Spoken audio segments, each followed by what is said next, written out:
This weekend, I was driving home to Georgia from Indiana, a trip I've done many times. It takes about 11 to 12 hours of driving, and I use Google Maps to do the trip.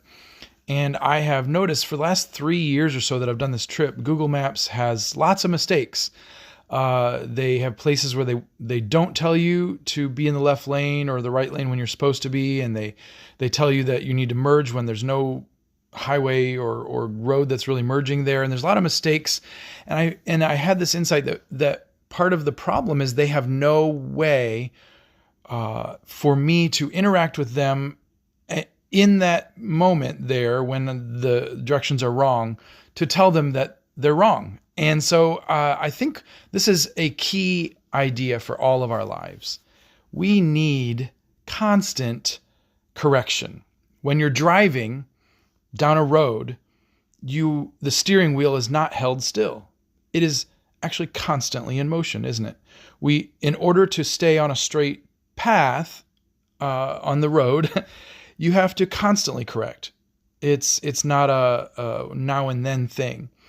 And I think many of us are not growing, just like Google is not improving, because we don't have constant correction in our lives. We don't have a means by which people can lead us and correct us and encourage us even maybe, but mostly we need to be able to receive correction. And if we're not able to or willing to, or not in relationships with people who can give us regular correction, then we're actually in a dangerous place. Because if you don't correct the wheel regularly, you're going to end up off in a ditch, or at least hitting the guardrails. Hopefully you have some guardrails in your life.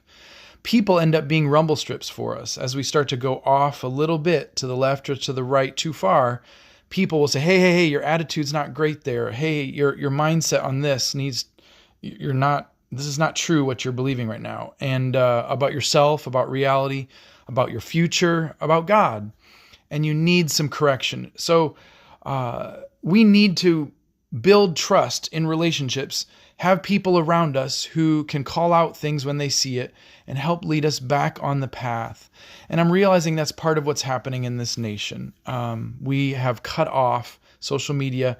We've cut off relationships with people who can correct us. And then we're only hearing one side of the story all the time. And so it's just not good for us or our nation.